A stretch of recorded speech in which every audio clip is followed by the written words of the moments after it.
So obviously understanding psychology when it comes to growing a business is pretty dang important, right? And there's really three versions of psychology that you want to understand.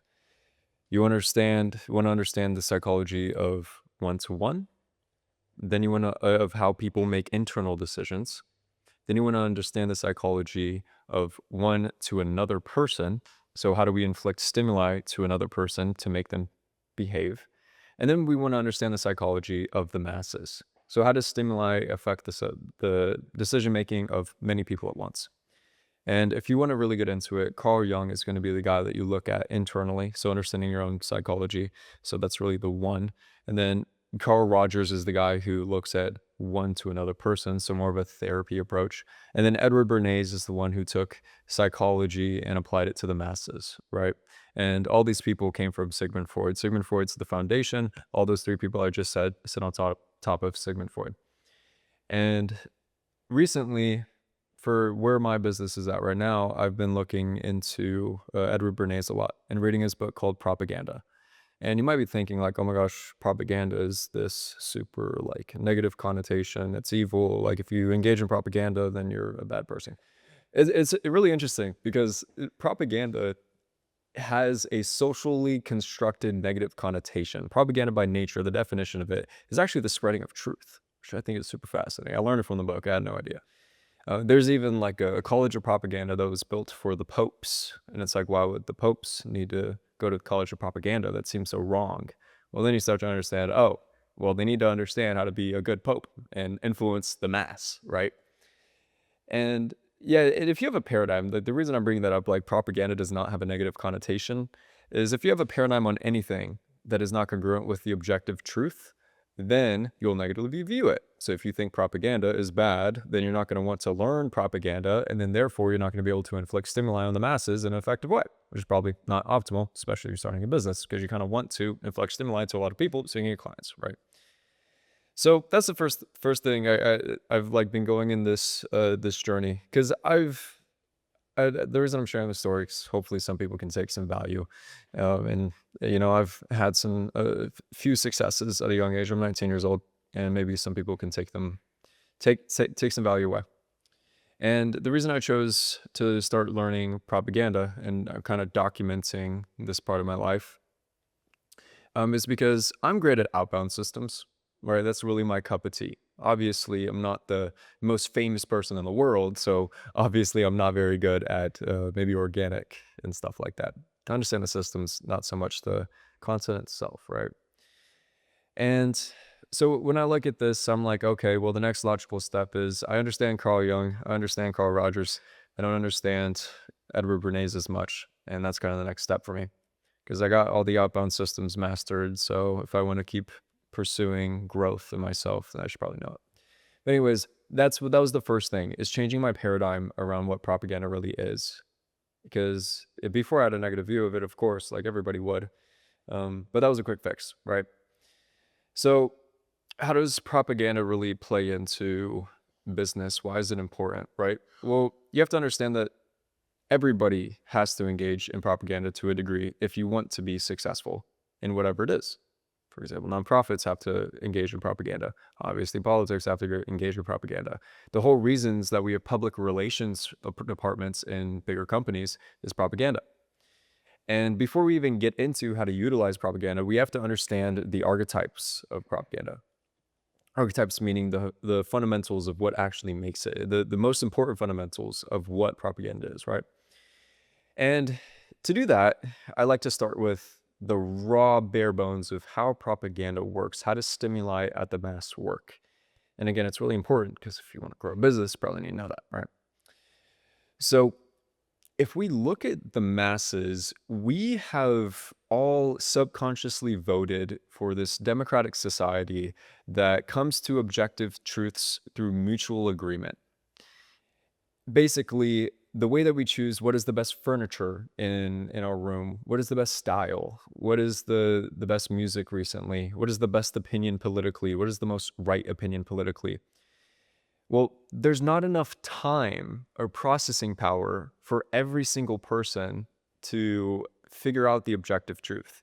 So we have to rely on the mass votes of information and what is right. And that is what actually makes propaganda work, which I think is really interesting.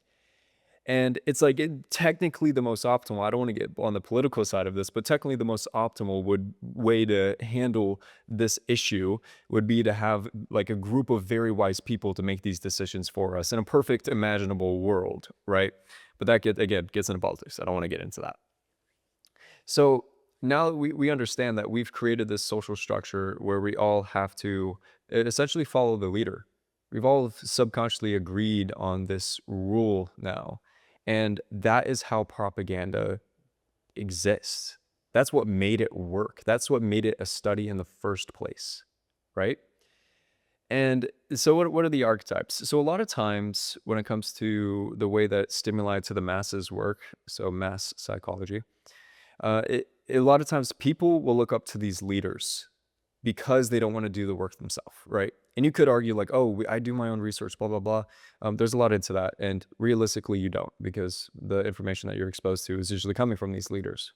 And that's another interesting thing is like propaganda by its core is the spreading of information, right? Whether it's true or not nowadays, that's what's kind of twisted the meaning of it. But anyways, we look to these people that spread information. And those are the people that we put on a pedestal, regardless if they're the best source of information or not. We don't know because the only people that are inflicting our decision making is the people that are in a position of social credit, and this would be power, right? And it's crazy to think to me too. It's like the people that actually know the objective truth usually aren't exercising propaganda, so we will never know. That's why, like, hopefully you could probably agree, like the people that are really in power in this world are the people that you don't see. They're behind closed doors, right? They're the one pulling the puppets. So now that we understand basically the way that propaganda works is when we see somebody as a leader, see somebody that's above us or that we look up to and agree with, those are the people that we look for information from. And that is why we see this in business. That's why we see this being used in major corporations. That's how you see course sellers, right? And I've been analyzing how do individuals use propaganda? How do major corporations use propaganda? And then how do governments use propaganda? And what are the differences between the two so that eventually, hopefully, I can combine the patterns and see what has the best application to eventually me creating a social media brand, not based off of propaganda, but just understanding the psychology of masses, right? And again, this isn't manipulation. Propaganda by itself is the spreading of truth. Propaganda is used to help people. It is good by nature, but bad actors have twisted it. And again, that's why we have a negative connotation around it. So here's what I found. I'll start with the way that individuals use propaganda, right? I went specifically to look into how did Alex Hormozi become so popular, because he's seen as like the god in business. I also looked into Brez Scales, right? So how is he so successful at such a young age, and what are the things that he did? And then I find people like Sam Evans, Charlie Morgan. These people also very interesting when it comes to their use of propaganda. And I guess here was my synopsis. So if we look at someone like Alex Hormozi, the reason that he was so effective is because he almost commoditized the baseline information for starting a business, and he gave it away for free. And the only reason that worked is because he had the social credit, of course, of being successful, right? And so that's why people started to relate with him so much. And if you look at the stimuli that he actually puts out, it's very like it's a fifth grade reading level. So the stimuli is compatible with the masses. And so that was kind of the first archetype of him. He simplifies information. He doesn't say, like, for me, like I just say whatever I want, right? And I love like psychology, academia, like stuff like that. So I use the vocabulary I read. Right? I probably need to get better at it. So that's one of the lessons that I've been learning. Is okay, I could take this archetype of Alex Hormozi. I probably need to simplify the way that I explain things and condense it into, and that's skill in itself, right? Like the smartest people about any subject are able to take complex subjects, turn it into short sentences and simple vocabulary, and still maintain the delivery of information. So that is one of the key things of propaganda that I learned from Alex Hormozi. And that's something I really need to get better at. Because like I even look at, like, I've been having a really big issue with like Instagram posts, right? I absolutely hate high level information that actually doesn't change somebody's life. I feel like a fraud doing it. Like, I'll be completely honest, I've tried, I see the posts that get views, and I tried creating them, and I felt so unnatural making it. I can either blame, like, I can have the paradigm of, oh, it's just these high level, these people are posting slop, and they're willing to sell their soul to be successful and get views and stuff. But that's a completely terrible paradigm. The simple fact is that they understand, I guess, propaganda, a better word for it, again, psychology of the masses, better than me. So I need to get better at that, right? And that's why I'm trying to like approach social media a little bit differently, and learn how to conceptualize these complex ideas into easy to understand things, right? So that's the first thing. The next thing that I noticed about Alex Hormozi is that the way that he approaches speaking to the mass is very, he has two sides to it. He has the analytical side, and then he has the emotional side. And they are complete polar opposites when you look at the way that he speaks. When he speaks about the analytical side, he doesn't really play on emotions at all. He's super blunt. He's like, this is how you do it, 1, 2, 3, right? If we look at the emotional side of things, and I also saw this with Imam Ghazi, which I'll get into a second, he plays on something. The law of persuasion. There's a sentence, I don't know it off the top of my head, but one of the things is validate their fears and throw rocks at common enemies, right? Alex Hormozi is so good at keeping that high level language and connecting with the exact thoughts that went into people's heads when they were going through the emotional journey of becoming an entrepreneur. And I realized, like, from my point of view, it's like I've talked to well over 1,000 business owners, right, from all ages. They all have their own psychological conditions and issues at all ranges, right? And I have them too. And I realized that I understand them at like a psychological level because I have this paradigm from the psychoanalysts that I've read. I don't know how to translate them into a simple way that resonates with the person that I'm saying it to. And this is something that I think Iman Gadzhi is even better than Alex Hormozi at. If you look at one of Iman Gadzhi's videos, like I challenge you to literally Google or you look up one of his videos, you'll see that 70% of the video is pure persuasion, no value. It's purely throwing rocks at whoever his target audience, his enemy is, and validating their fears, confirming their emotions, all this stuff. 70% of the video. And it's interesting too, if you look at the comments, they started to realize it. They started to say the value actually starts at this timestamp. And then I was like, okay, maybe this is just one video. No, I looked at every single video. 70% is not value and just persuasion on agreeing with whatever their fears are and stuff. And so that's another thing that I realized is a lot of my content, all the stuff that I'm doing is just pure value, right? And the cool thing is like the nerds love it, right? They're like, oh, this is great sauce. This is awesome. But the issue is that it gets 0 views, right? It gets clients. That's the cool thing too. It's perfect bottom of funnel stuff, but it gets absolutely 0 views. And again, I can have the paradigm of, oh, well, it's getting me clients and I'm not gonna like do emotional stuff to get more views and sell this. So, but that'd be completely irrational, right? And so I guess my whole paradigm on saying like, even me just saying that, oh, nerds like my videos and saying it as a positive thing. Well, the real truth is that I suck at showing why information is important in the first place. So the preface of it, I give the value, I don't explain why the value is really important first.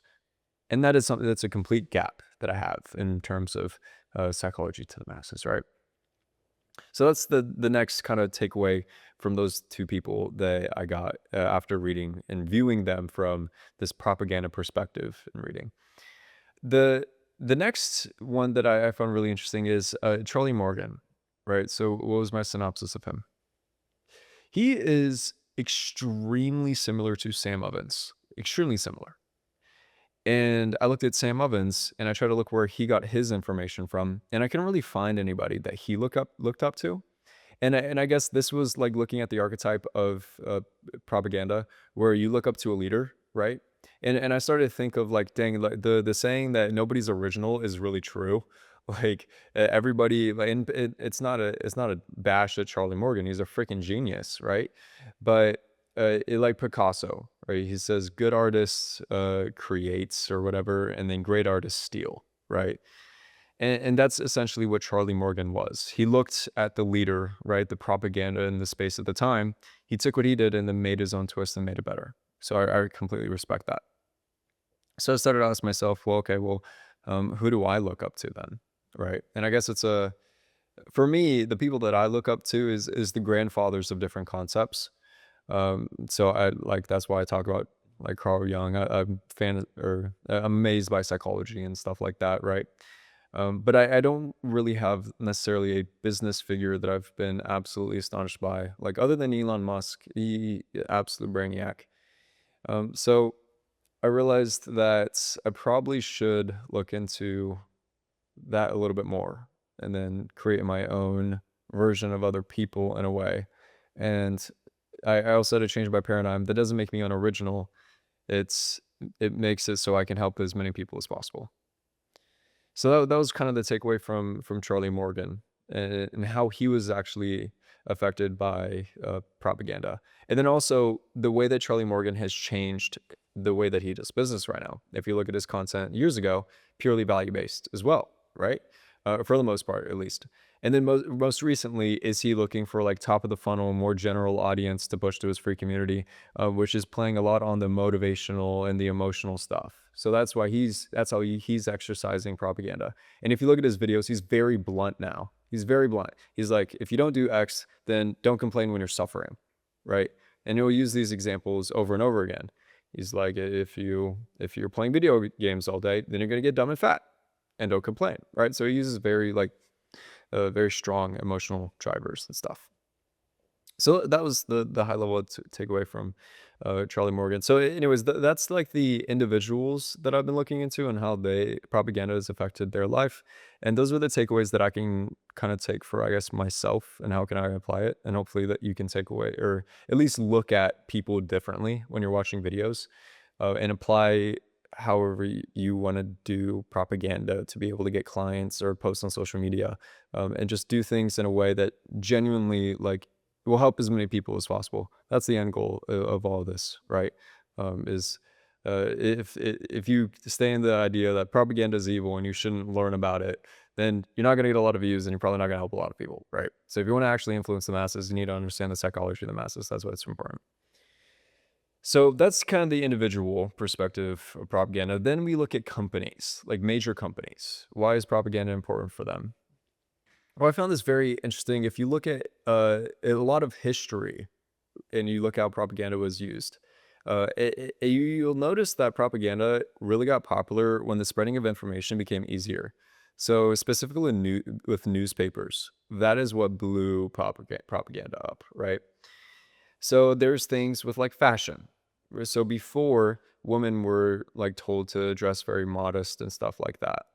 And then there's a new competitor that comes into the fashion space and they're like, "Hey, we want to release this line, but it's not very like how do we take over this market, right?" They talked to Edward Bernays. He's like, "Okay, well, first of all, we need a social figure that women like to identify with. This is probably that well-known social figure. Then let's go ahead and get that social figure to talk about this new way of fashion. So maybe like shorter skirts, right? So that's actually how that happened too. And if you also look at makeup, exact same way that happened, and also eyelashes, same way. So in the corporate world, as far as like market domination, and you see this obviously through like NFL shows and stuff. This isn't really like new information, but understanding how it works, I think, is interesting. You take somebody that is already in a position of leadership, which is usually like people that are famous, and then you assign that identity with a product or any differentiation of a norm, and then because the norm is so differentiated, it's a new stimuli. And that stimuli, like people, if you know what stimuli habituation is where people get used to the same thing over and over again. So if you have a completely unique stimuli that's associated with a really famous person, then people are going to react to that very strongly and it becomes a craze, right? And you see the same thing with like Stanley Cups. Why are Stanley Cups so like so popular? They're just a freaking cup, right? And they're metal. The same thing. And if you look at Lululemon, right, they're very controversial in a way. They don't like heavier women modeling any of their clothes, and they are controversial and differentiated, but they're successful as a result, right? And then the other side of it is more like public relations application of propaganda when it comes to these larger companies. And this was something Edward Bernays said was that I found actually really interesting. A lot of people think public relations is kind of like a Machiavellian, or in other words, like an immoral practice of hiding stuff that a company does, right? And framing it in a way that doesn't get them in trouble. Edward Bernays actually talks about how the opposite is very important, extremely important. Saying owning up 100% to what the heck went wrong and being completely transparent as a company about what happened is actually the best way to get public approval.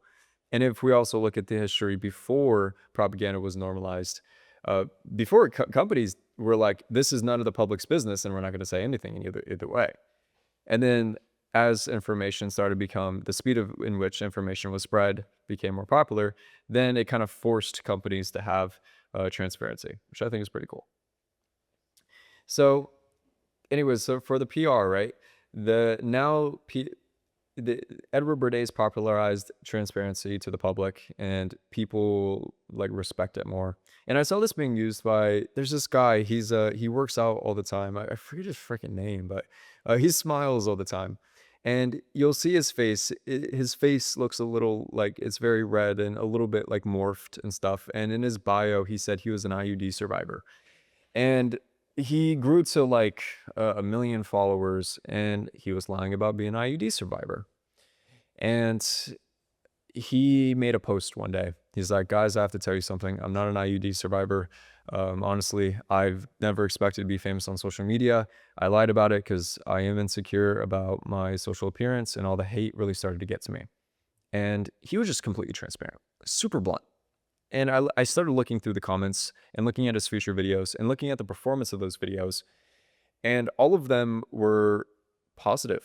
Like there's very little people that actually bashed him still. And the people that did bash him, he almost created a cult-like audience. The audience actually attacked the people that try to bash him for being transparent. So I think that's a confirmation that Edward Bernays was right when it comes to the psychology of the mass. Being completely transparent about what happens on the back end is the best way to do things. So that is where I found like the way that big companies, I can get into a lot about the actual psychology of it, but I don't want this video to be freaking hours long. The last way that I found propaganda really interesting. So we talked about how influencers engage in mass psychology, and then we talked about how big corporations engage in mass psychology. Well, I also think it's interesting, how do like medium-sized like agencies, right? So a better application to the people that are probably watching this video, how do you engage in propaganda in a moral way, by the way, right? I don't want this to get clipped and I seem like an evil guy, right? Well, the first thing is realizing that if you are not differentiated, then you're nothing. People are going to fall into stimuli habituation. They're going to see who's another person just trying to make money. And if you stand for nothing and you serve everybody, you serve nobody. So that was the first takeaway that I had as far as like my brand, right?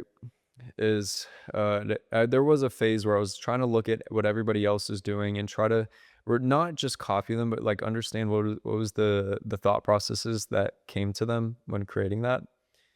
And that's when I came to the conclusion that I just need to do whatever the heck comes to my brain and see if it works. Obviously, I haven't figured it out yet because I don't have a huge following. But I think over time, if you're just yourself, because there's not another person in the world that is exactly like you. There's not another person in the world that had the exact same journey as you. Everybody has their own trials and tribulations. And I think being transparent, as we just learned, is a key factor of that, right? So that's the first thing is differentiation. These or it could be things like your tonalities. Are you a very like overhyped, like Andrew Tate type of thing, or are you more relaxed, or are you more like mellow, or whatever, like whatever it is, right? So tonality, and then you have body language, right? Are you super raw, or are you more laid back? And also things like your appearance. If you look at Alex Ramosi, he's always wearing he's known as the guy that wears a tank top and a hat, right? So he's differentiated. If you see anybody like people dressed up as Alex Ramosi for Halloween, so he has differentiation. Also, the way that you approach business in general, and this gets back to breast scales that I actually didn't get to touch on, and this really gets to packaging, and this can even get to your offer. But the way that you position yourself is very, very important, and just changing the packaging increases perceived value. So Brett Scales, right? He teaches social media marketing. That's it. And then he packages it as freelance brand scaling. And immediately it seems differentiated. People haven't seen that before and they think it's the magical next thing that's going to be the next hype, right? Now, I'm not saying that positioning yourself and putting a wrapper over it is necessarily like the perfect thing to do. I think looking at what you do as a service or who you are as a person and then packaging it around that. Like I'll give you an example for our company. It was pretty easy for us. I'll be blunt. Like it's a little bit harder if you are just somebody like runs ads, for example. But for us, like I wanted to create the company that we have today because I saw an issue with info courses. There's a ton of people that are going into info courses and not seeing results because there's a gap between comprehension of information and application of information. And then, so how do you close that gap? Well, you close that gap via software or one-on-one training, but people don't have time for one-on-one training. So that's out the door.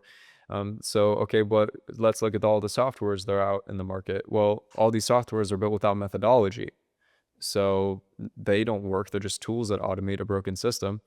So that's why like I created my company, which is gapping the bridge between information and technology, and bringing them together so we can actually have more results for people with education because it's a necessity, and also the software to apply it and hold yourself accountable and automate systems, right?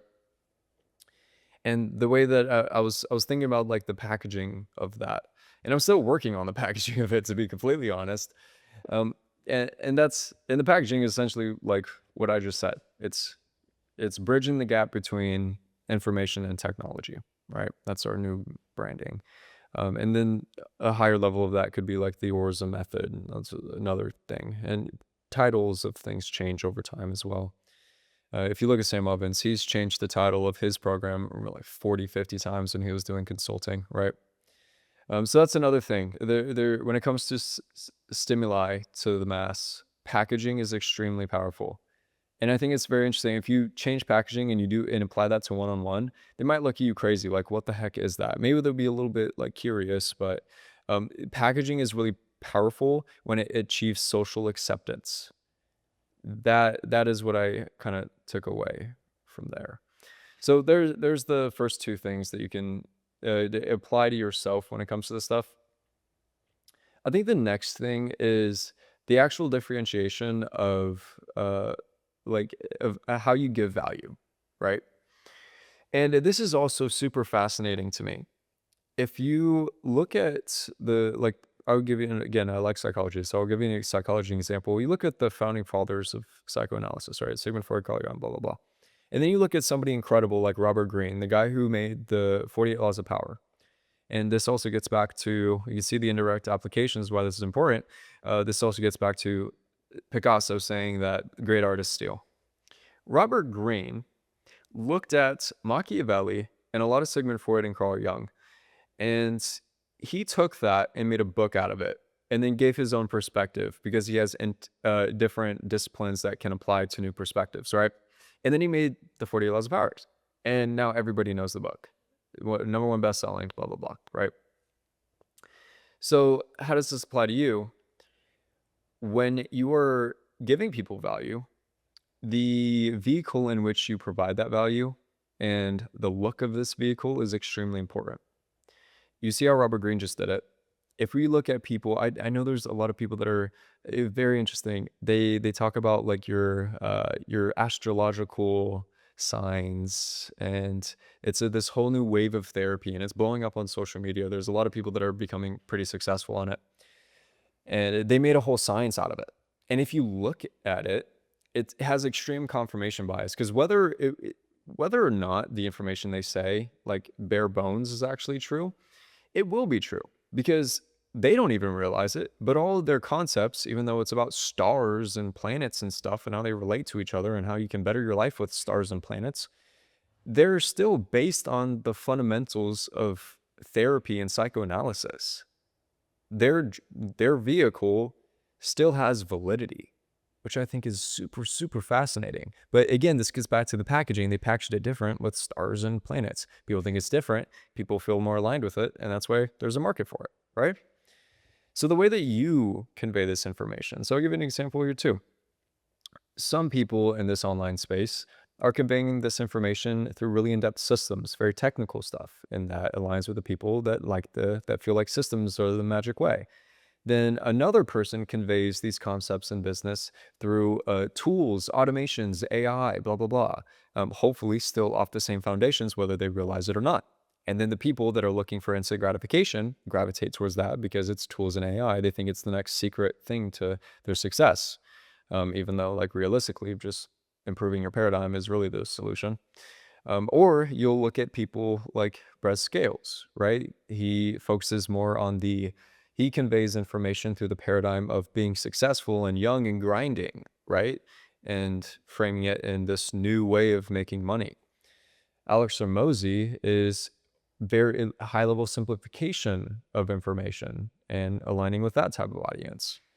And Charlie Morgan takes a very academic perspective on how to convey these topics. And that's something that I relate to, right? That's why I gravitate to him. Sam Ovens takes just a no bullshit, like straight up approach to it. Like, for example, the best way to I don't know, what is a good example? The best way to stop like having bad habits is get rid of the dang thing that's causing the habits. He's very blunt, right? So the point is, all these people have their own vehicles in which they convey information. If you do not have your own differentiated vehicle, you relate with everybody, which means you relate with nobody. And I feel like maybe, I don't know, maybe you could tell me yes or no, but I don't feel like I found that vehicle yet. I don't feel like I have. I guess being blunt and raw and just explaining my journey, like at the video production, right? Just being blunt and raw. Maybe that's my vehicle. Who knows? I think it's developed over years and years and years and years. I mean, obviously I'm 19, so I'm still figuring it out, right? So that was the next takeaway, is the vehicle in which you provide information has to be differentiated and unique to you, because those are the people that you are going to resonate with. And so probably figure out your vehicle and literally like write it out on a doc. That's what I've been doing, right? Like, what are the personality traits with me that have been giving me success? And this actually gets into psychographic analysis. So you can ask your clients, what about me made you want to buy from me? What was your journey before you bought with me, right? And interesting enough for me, like a lot of people, especially the lay down closes that I have on calls, they're like, oh dude, I checked out your Instagram and you just like, yeah, you don't get views, but it's just straight value. It's like information that's not high level, it's in depth. You explain it inside and out, and you seem really smart. And that's why I went with you, right? And I'm getting this like over and over again. Every single person. I look at the wins in my community, right? Same stuff, right? It's just, they all say I'm in depth, I give a straight answer, and don't just give you the answer, but explain like what was the thought process to getting to that answer. So maybe that's my vehicle, right? So figure out your own vehicle and you'll see better success. The next thing that I think really goes into this is there's a lot of biases when it comes to propaganda. Well, number one is like not wanting to be viewed as manipulative, but also biases as far as the person receiving the stimuli. So this really gets back into the laws of persuasion. So people want to have their fears allayed right? So they have these anxieties about different things. If you're the person to allay those fears, then they look up to you because you're the person that you're the path of least resistance. People make decisions based off of that we're pain averse, right? Whatever alleviates pain, we're going to gravitate to. So if you give them the information that allows them to alleviate their pain, then they're going to go to you. Whether they're overthinking about anxiety, like literally, it could be anything, not even about your business. If you give them any sort of value and you alleviated their pain, then they will gravitate you and assume they have, this is confirmation bias. They'll assume everything else you say is correct, whether it's not, whether it's right or not. And this, shout out, this is why politics is so dangerous, right? The other things is like throw rocks at their enemies. So you'll see like some people are taking the position of all these gurus are evil, and essentially that's one of the ones that I take. I'll be completely blunt with you. I absolutely hate the gurus that are flashing a Lamborghini and they sell you on the idea of being successful so you can get the materialistic objects. Because I know on the other side of it, if you start assigning your identity to these materialistic things, then it's a recipe for disaster and you'll fail and you'll have a really miserable life. And I've talked to people that have went through this and it sucks. So that's throwing your rocks at the same enemy. You'll notice Andrew Tate, he uses propaganda on this very strong. Yeah, this is why Andrew Tate is very specific on propaganda. He talks about the Matrix. The Matrix is out to get everybody. You're falling into an indoctrination system, and this is how you escape it, right? And so that he's laying their fears, giving them an idea of how they should be. And obviously he's super famous and you can see why he's successful. So there's a lot of these biases, and the better that you understand the people that you are exposing the stimuli to, the better that you can create stimuli to align with these biases. And now this isn't necessarily Machiavellian, but if what you're providing them is genuinely going to change their life, then you are doing it a service by not understanding this stuff and providing them the stimuli that's going to make them buy from you, because you can change their life. And the way that you understand all this information, there's a few ways. Obviously, like a lot of sales calls will give you a pretty good in-depth understanding. Psychographic surveys will give you another really good understanding. We use software to be able to understand the psychological conditions of anybody's market. So that's how we do it, right? Or just do a whole bunch of client interviews. Reach out to like 50 people on LinkedIn a day, just asking them to learn about their business. And then when you're on that call, ask them about their traumas. That's what I did when I first started my first agency. And it works like really freaking good. I was able to do cold calls and just rip them all day. And I had no idea about how to do online marketing. And it worked. I got to my first 20K month in 3 months, right? So a lot of yapping. But this information, like I'm seeing it work literally right in front of my eyes. And it's pretty crazy to see. And it's very exciting too, right? Like I'm still 19. I'm still figuring all this. I have so much curiosity, and it's been an absolute like blast of a journey exploring this stuff. And all these indirect concepts are allowing me to create something that's pretty freaking cool in my opinion. It's gonna help so many people, and it's gonna honestly, this is a little bit Machiavellian, but it's gonna put the people that are doing the wrong thing out of business, and that makes me excited. That makes me excited. Karma sucks. Wah, wah, wah, right? So hopefully I gave you pulled some value from what I said. Again, I'm transitioning this channel into more of like a documentation of my journey. So eventually I'll be able to look back at it someday once I've achieved some cooler stuff. And yeah, if I gave you value, just totally subscribe. If I didn't give you value, throw rocks at me and don't subscribe. Hope you have a wonderful day. I'll see you.